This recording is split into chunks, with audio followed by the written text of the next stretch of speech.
नमस्कार, आर्या न्यूज देख रहे हैं आप और मैं आपके साथ अलका सिंह। बुलेटिन की शुरुआत करते हैं। यूपी के बुलंदशहर जिले से बड़ी खबर सामने आ रही है। पुलिस की 2 वांछित बदमाशों का अलग अलग जगहों पर मुठभेड़ हो गया। मुठभेड़ में नगर कोतवाली क्षेत्र में सर्राफा व्यापारी से लूट में वांछित 50,000 का इनामी आशीष ढेर हो गया। वहीं दूसरा वांछित बदमाश 50,000 का इनामी अब्दुल पहासू में गोलू लगने से गंभीर रूप से घायल हो गया है। उसे आनंद फानन में इलाज के लिए अस्पताल में भर्ती कराया गया है। वहीं इलाज के दौरान उसकी भी मौत हो गई।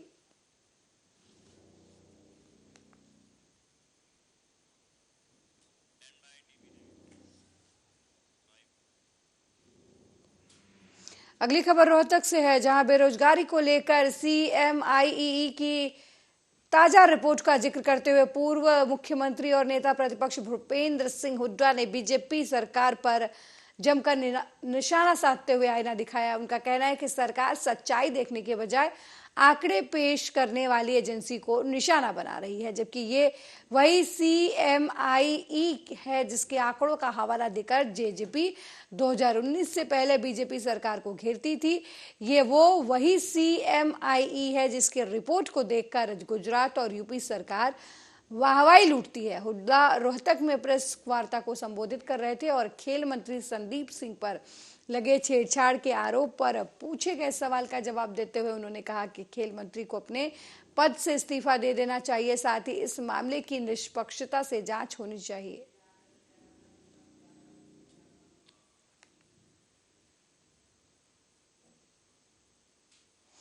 वहीं गोरखनाथ मंदिर में बम की झूठी सूचना देने वालों को पुलिस ने गिरफ्तार कर लिया है। बता दें कि आरोपी ने बिहार का रहने वाला बताया जा रहा है। वो गोरखपुर के गोरखनाथ से क्षेत्र में बेकरी की दुकान पर काम करता है। उसने पुलिस को 112 नंबर पर कॉल कर गोरखनाथ मंदिर में बम होने की झूठी सूचना देकर सनसनी फैला दी। इस सूचना के बाद पुलिस और खुफिया एजेंसियों के हाथ पांव फूल गए।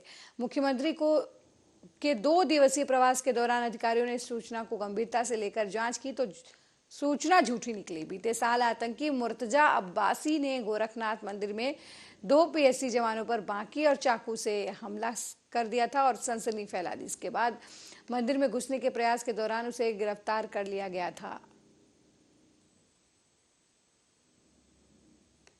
द्वारा 112 नंबर पर फोन करके सूचना दी गई थी कि गोरखनाथ मंदिर में कुछ लोग केक के बहाने बम लेकर अंदर प्रवेश किए हुए हैं। इस संबंध में जैसे सूचना प्राप्त हुई उसे गंभीरता से लेते हुए तत्काल टीमों का गठन किया गया और उपरोक्त व्यक्ति को सर्च किया गया।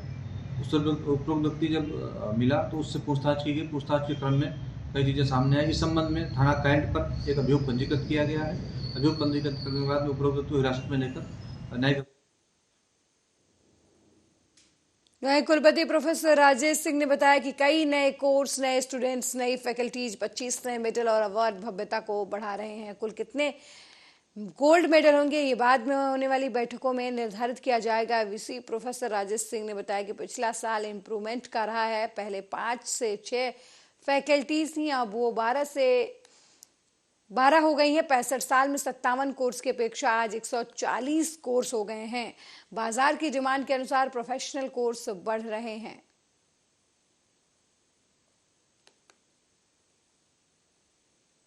कि 1-2 पत्रकार भाइयों ने कहा कि इंटरेक्शन नहीं हो पा रहा है डायरेक्ट, तो हमने कहा इस समय मैं बुला के सबसे डायरेक्ट इंटरेक्शन कर सकता हूं। और पिछले साल हम लोग का साल अचीवमेंट्स का रहा, बहुत सारे कार्य हुए हैं, बहुत सारी नई 12 फैकल्टी हो गई है। पहले जो 6 फैकल्टी थी, 5 फैकल्टी थी, वो 12 बढ़ गई। Institute of agriculture and natural sciences आया है, institute of engineering and technology आया है, institute of physical education sports science आया है, centre of genomics and bioinformatics आया है, centre of journalism and mass communication आया है। तो ये नई चीज़ें आई हैं, नई व्यवस्थाएं आई हैं। करीब लगभग जो 2000 में जो 57 कोर्स थे, 65 साल में 57 कोर्स चलते थे, आज वो कोर्सेज बढ़कर 140 के आसपास पहुंच गए हैं। सपा के राष्ट्रीय अध्यक्ष अखिलेश यादव, मैनपुरी सांसद डिम्पल यादव और बेटी टीना के साथ विजय रथ से मैनपुरी पहुंची। उन्होंने मैनपुरी के प्रसिद्ध नारायण मिष्ठान भंडार पर करीब 1 घंटे का समय बिताकर परिवार के साथ कई व्यंजनों का स्वाद लिया। पहली बार वो इस रूप में दिखाई दिए। अखिलेश यादव ने भाजपा पर जमकर निशाना साधा। इस दौरान उन्होंने कहा कि बीजेपी पिछड़ों का वोट लेना जानती है, उन्हें सम्मान देना नहीं जानती। हक सम्मान की बात करने पर बीजेपी के लोग धोखा देते हैं। सरकार जानती थी, अगर हम दूसरी तरीके से कहें तो कंटेम्प्ट ऑफ कोर्ट भी है कि जब सरकार की जानकारी में था कि सुप्रीम कोर्ट ने पहले भी इस तरह की कहा था व्यवस्था के लिए, उसके बाद भी सरकार ने निकाय चुनाव जानबूझ के कराने की कोशिश की और पिछड़ों का आरक्षण अभी छीन रहे हैं। आने वाले समय में ये दलित भाइयों का भी आरक्षण छीनेंगे। जो बाबा साहब भीमराव अम्बेडकर जी ने हमें रास्ता दिखाया, जो संविधान के तहत हमें व्यवस्था मिली थी, तो उन अधिकारों को छीनने का काम सरकार कर रही है। और ये फैसला केवल निकाय का नहीं है, उनके काम करने का तरीका अगर आप देखो, जितने भी अपॉइंटमेंट्स हैं उसमें कहीं भी आरक्षण की कोई बात नहीं है। आप वाइस चांसलर देख लीजिए, आप वाइस चांसलर के माध्यम से जो अपॉइंटमेंट है वो देख लीजिए। ये सबसे बड़ी टेक्निकल यूनिवर्सिटी है जिसके वाइस चांसलर पर उंगली उठ रही है। जितने भी डायरेक्टर्स अपॉइंट हुए हैं वो कौन लोग हैं। इसलिए भारतीय जनता पार्टी पिछड़ों का वोट लेना जानती है, लेकिन उन्हें सम्मान देना नहीं जानती। जब हक और सम्मान की बात करेंगे तो भारतीय जनता पार्टी के लोग हमेशा धोखा देंगे। केशव प्रसाद मौर्य ने कहा है कि अखिलेश यादव को एक उप मुख्यमंत्री पिछड़े वर्ग का अच्छा नहीं लग रहा। अरे हम तो क्या कहते हैं, अरे हमने ये कहा कि तुम अपने 100 समर्थन में ले आओ और हम आपका सहयोग कर देंगे। अगर सवाल इस बात का नहीं है, आपके आत्मा मर गई है। जितने भी भारतीय जनता पार्टी में पिछड़े नेता पहुंच जाते हैं उनकी आत्मा मर जाती है। अध्यक्ष जी, कमलनाथ राजीव गांधी को 2024 में पीएम का चेहरा मानते हैं और उसमें नीतीश कुमार ने भी स्वीकृति दी, उनको कोई आपत्ति नहीं है। आपका क्या उसमें राय? देखिए, चुनाव अभी लोकसभा का नहीं है, लोकसभा का चुनाव होगा तब बात तय होगी। G20 देशों के प्रतिनिधिमंडल के आगमन को लेकर प्रशासन शहर की तस्वीर बदलने में लगा है। वहीं दूसरी ओर बिजली घर बाजार में बिना बारिश जल भराव हो गया है, पूरी बाजार जिसकी वजह से जलमग्न हो गया है। आपको बता दें कि पानी भरने से दुकानदारों को काफी परेशानियों का सामना करना पड़ रहा है। वहीं स्थानीय लोगों का कहना है कि नाला उफान मारने की वजह से पूरे बाजार में गंदा पानी भर गया है। इससे व्यापारियों को बहुत नुकसान हुआ है, पूरा व्यापार चौपट हो गया है।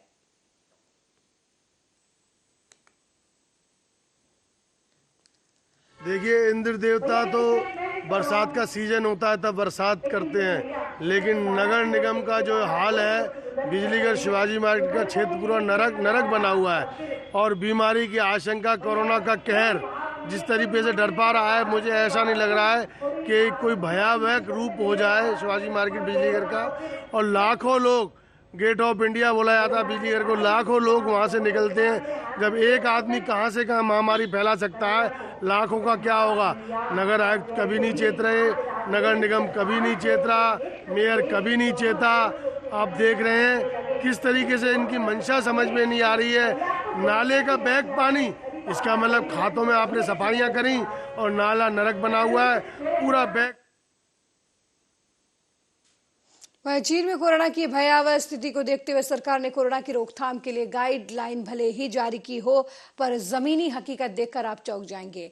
आज विश्व विख्यात रामनगरी अयोध्या में देश और विदेश से लाखों श्रद्धालु नया साल मनाने अपने आराध्य की पूजा अर्चना करने आ रहे हैं, जिसके लिए प्रशासन को सजग होना चाहिए। सरकार द्वारा जारी गाइडलाइन का अनुपालन कराने की तैयारियां करके रखनी चाहिए। यहाँ ना किसी के चेहरे पर मास्क है और ना ही कोई सोशल डिस्टेंसिंग का पालन करते हुए नजर आ रहा है। साफ शब्दों में कहा जाए तो यहाँ सरकार के मुलाजिम ही सरकार के फरमान का मजाक उड़ाते नजर आ रहे हैं। वहीं जब जिम्मेदारों से इस विषय में बात की गई तो वो कुछ भी कहने से कतराते नजर आए। अयोध्या में बढ़ते श्रद्धालुओं की संख्या को देखकर ये अनुमान लगाया जा रहा है कि शायद यहाँ के जिम्मेदारों को किसी के भी सेहत से, किसी की जिंदगी से कोई सरोकार नहीं, वरना सरकार द्वारा जारी गाइडलाइन का पालन आज धरातल पर किया जा रहा होता।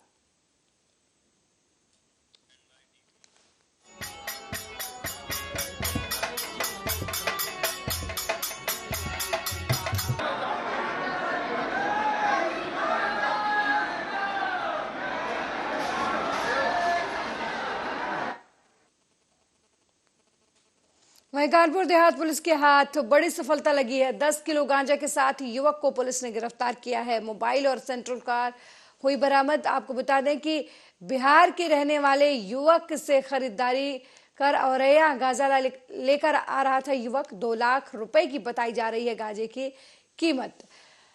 पुलिस की पूछताछ में एक और बिहारी निवासी युवक का नाम उजागर हुआ है। पुलिस ने मामला दर्ज कर मामले की छानबीन शुरू कर दी है। आपको बता दें कि अकबरपुर कोतवाली पुलिस ने नेशनल हाईवे से इन्हें गिरफ्तार किया है।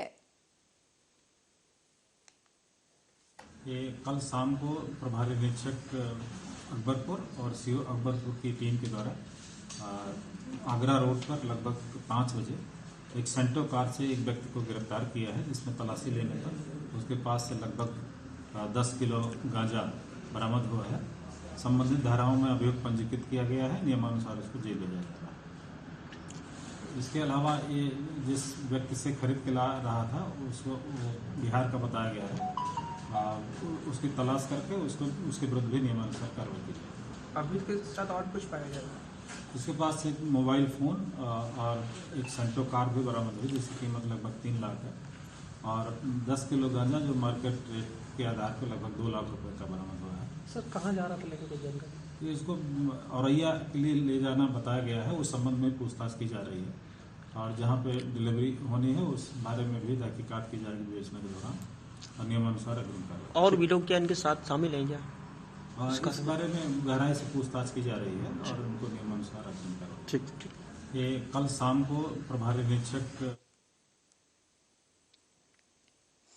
अगली खबर हमीरपुर जिले से है, जहां चंदन तस्कर गिरोह का आतंक जो है लगातार बढ़ता जा रहा है। चौथी बार चंदन के पेड़ काटकर चोरी करने की कोशिश हुई है। 3 बार पहले ही चोरी हो चुके हैं ये बेकीमती चंदन के पेड़ काटने की आवाज सुनकर दुकानदार ने शोर जब मचाया, तब दुकानदार के शोर मचाने की आवाज सुनकर चंदन तस्कर मौके से फरार हो गए। कोतवाली पुलिस के लिए सरदर्द बने हैं ये चंदन तस्कर। चौथी बार भी पुलिस के हाथ नहीं आए। सदर कोतवाली क्षेत्र के सिंह महेश्वर मंदिर परिसर का ये पूरा मामला आपको बताया जा रहा है।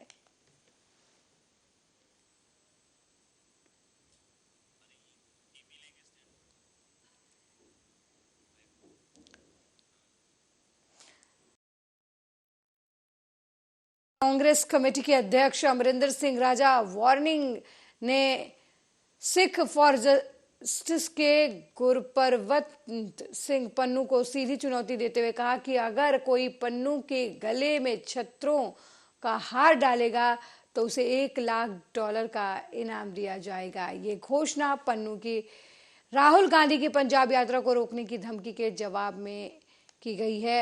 राजा भारत जोड़ो यात्रा की तैयारी का जायजा लेने वारिंग खन्ना आए थे और यात्रा 10 जनवरी को खन्ना पहुंचेगी और रात्रि विश्राम यहीं पर होगा। भारत जोड़ो यात्रा यही हुण परपस है कि राहुल गांधी जी की यात्रा किस तरह उन्होंने आमद दे विच जो पंजाब के लोग बेसब्री नाल उन्होंने उड़ीक कर रहे हैं। तो असी तैयारियां अज लखा जी राजा जी के गृह विखे गुरकीरत जी अमर सिंह जी हरा ने तमाम इस 25 किलोमीटर रूट से पैंदे वो तमाम इलाके हल्के अज सारे इत्थे उपस्थित सन। 25 किलोमीटर डे 2 इंचार्जिस की मीटिंग है कि दूजा दिन यानी कि 12 तरीक नूं कौन कौन कित्थे स्वागत राहुल गांधी का करेगा, मिनट टू मिनट प्रोग्राम और एक चर्चा ते अज एक मीटिंग सी कि 12 तरीक नूं असीं राहुल गांधी जी की यात्रा का किवें स्वागत करना है और किहड़े हल्के उहदे च शामिल होणगे, किन्ने क लोग उत्थों किहड़े रूट ते चल। भारत जोड़ो यात्रा जिहड़ी राहुल जी की आ रही आ सैकंड डे दे विच आ रही है, उस लई जिला कांग्रेस ਵੱਲੋਂ ते साडे खन्ने असैंबली ਵੱਲੋਂ पैल असैंबली ਦੇ ਵਿੱਚੋਂ ਲੰਘ ਰਹੀ ਆ। ਉਹਦੇ ਲਈ ਰਾਹੁਲ ਜੀ ਨੂੰ ਲੈ ਕੇ ਬਹੁਤ ਲੋਕ ਉਤਸੁਕ ਨੇ ਦੇਖਣ ਲਈ ਤੇ ਕਾਂਗਰਸ ਪਾਰਟੀ ਜਿਹੜੀ ਭਾਰਤ ਜੋੜੋ ਯਾਤਰਾ ਉਹ ਵੱਡੇ ਪੱਧਰ ਤੇ ਪੰਜਾਬ 'ਚ ਨਹੀਂ ਪੂਰੇ ਦੇਸ਼ ਅੰਦਰ ਬਦਲਾਅ ਲੈ ਕੇ ਆਊਗੀ ਤੇ ਜਿਹੜੀ ਨਫ਼ਰਤ ਦੀ ਰਾਜਨੀਤੀ, ਜਾਤ ਪਾਤ ਦੀ, ਧਰਮ ਦੀ ਰਾਜਨੀਤੀ ਬੀਜੇਪੀ ਆਰਐਸਐਸ ਕਰ ਰਹੀ ਆ ਉਹਨੂੰ ਖਤਮ ਕਰਨ 'ਚ ਭਾਰਤ ਜੋੜੋ ਯਾਤਰਾ ਸਹਾਈ ਹੋਵੇਗੀ। ਇੱਥੇ ਕੋਈ ਨਾਈਟ ਸਟੇ ਹੈਗਾ ਜੀ? ਹਾਂਜੀ, ਨਾਈਟ ਸਟੇ ਸਾਡੇ ਦਰਾਹੇ ਬਣਦਾ, ਉੱਥੇ ਨਾਈਟ ਸਟੇ ਫਸਟ डे ਦਾ ਹੋਣ ਤੋਂ ਬਾਅਦ ਸੈਕੰਡ डे ਉੱਥੋਂ वहीं भवानीगढ़ के गांव संगरेडी का एक ऐसा मामला सामने आया है जिसको देखकर आपके आंसू नहीं रुकेंगे। एक नालायक बेटे ने नशे की बुरी लत और अपनी बीबी के कहने पर अपने बूढ़े माँ बाप को घर से निकाल दिया। वो बूढ़े माँ बाप पिछले 3 महीने से किराए के घर पर रह रहे हैं। उन बूढ़े माँ बाप के घर का किराया भी आसपास के लोग दे रहे हैं। उनको ठंड से बचाने के लिए कपड़े भी आसपास के लोग दे रहे हैं। बूढ़े बाप मजदूरी करके थोड़ा बहुत कमाते हैं, पर मजदूरी करते करते उस बूढ़े पिता के पाँव में छाले पड़ गए हैं और बूढ़ी माँ हार्ट की मरीज है। उनके पास दवाइयाँ लेने के भी पैसे नहीं बचे। आसपास के लोगों ने कहा कि हम जितनी मदद कर सकते हैं हमने की, अब और लोगों के साथ की जरूरत है। होया कि जी नशे ते लग गया ते मुंडा उन्हें घरों कढ़ते बस बेटा। हुण करिए कि किधर जाइए, किधर नूं सानू कोई रास्ता नहीं लभ रहा। कराए तियां असीं तां बस हुण किराए ते काफी टाइम हो गया तुहानूं रहिंदे नूं? सानू 3 महीने हो गए जी घरों कढ़िया नूं। ओदी बस असीं इत्थे आ गए, कुछ नहीं चक्किया घरों। मेरे आस गवांढ ने हुण सर्दी दा महीना हैगा, बिस्तरे रजाई दित्ते, गदैला दित्ता सानू बजुर्ग ने नाल ते आटा भी पिहा के दिता पसिया के, किसी ने 2 किलो किसी ने 3 किलो। बस आ नौमत आ गई। मैं कहनी ये जा मेरे बच्चा जम्मिया जिहे जा किसी दे ना होवे, कल्ला पुੱਤ तीगा कासे को नहीं उन्हें दर्शन दिता ती। अज असीं तरस दियागे ओनू सारा कुछ समाता। नौबत मुंडा जद नशे नप्पे करके गाਲਾਂ ਕੱਢਦਾ ਵਿੱਚ ਗੋਲੀਆਂ ਗੱਪੇ ਸਾਨੂੰ ਵੀ ਉਹਦੇ ਘਰ ਵਾਲੀ ਪਾਉਣਾ ਸ਼ੁਰੂ ਕਰ ਦਿੰਦੀ ਜੀ। ਰਾਤ ਨੂੰ ਮਿਰਚਾਂ ਸਾਡੇ ਦੁੱਧ ਪਾਣੀ 'ਚ, ਚੋਰੀਆਂ ਚੱਪੇ ਜੀ ਸਾਡੇ ਜਿੰਦੇ ਤੋੜੇ ਪਏ ਨੇ, ਟਰੰਕ ਦੇ ਤੋੜੇ ਪਏ ਨੇ, ਪੇਟੀ ਦੇ ਤੋੜਤੇ ਜੀ। ਪੈਸੇ ਕੱਢ ਲੈਂਦੀ ਸੀ ਜਿਹੜੇ ਕੋਈ 150 500 ਰੁਪਇਆ ਹੁੰਦਾ ਮਾਈ ਦਾ, ਜਿਹੜੀ ਸਾਨੂੰ ਪੈਨਸ਼ਨ ਮਿਲਦੀ ਤੀ ਉਹ ਪੈਸੇ ਕੱਢ ਲੈਂਦੀ ਤੀ। ਗੀਜੇ ਪੜ ਦਿੰਦੀ, ਗੀਜੇ ਦੇ ਵਿੱਚੋਂ 20 ਰੁਪਏ ਡੇਗ ਲਾਂ, ਗੀਜੇ ਕੱਟ 3 ਕੱਪੜੇ ਵੜਤੇ ਇਹਨਾਂ ਨੇ, ਮਾਤਾ ਦੇ ਕੱਪੜੇ ਵੜਤੇ ਜੀ। ਸੂਟ ਵੱਢਿਆ ਕਰੇ ਵੀ ਬੋਲਣਗੇ ਲੜਾਈ ਕਰਾਂਗੇ ਆਪਾਂ। ਅਸੀਂ ਇਹ ਨੌਬਤ ਦੇ ਮਾਰੇ ਵੀ ਸਾਡੇ ਬੰਦਾ ਮਰੂਗਾ ਜੀ ਕੋਈ, ਚਾਹੇ ਮੈਂ। हंडिया कस्बे में सड़क पार कर रहे युवक को बुलेट सवार ने जोरदार टक्कर मार दी। दोनों गंभीर रूप से घायल हो गए। वहीं सूचना पर पहुंची हंडिया पुलिस ने घायलों को इलाज के लिए पास के निजी अस्पताल में भर्ती कराया। मिली जानकारी के अनुसार इनायत पट्टी थाना उत्तराव निवासी मसद सिद्दीकी पुत्र इजहार सिद्दीकी, जो कि अपनी बुलेट से हंडिया आ रहे थे, तभी जैसे ही वो हंडिया कस्बा में पिलर नंबर 32 के 5 पहुंचे थे कि सड़क पार कर रहे हंडिया वार्ड नंबर 12 निवासी शाहिद इरशाद को जोरदार टक्कर मार दिया। नियंत्रित होकर बुलेट सवार और शाहिद इरशाद दोनों सड़क पर गिर चुके पड़े और लहूलुहान हो गए। घटना की जानकारी मिलते ही मौके पर पुलिस पहुंची और घायलों को इलाज के लिए अस्पताल में भर्ती कराया, जहां पर उनका इलाज चल रहा है।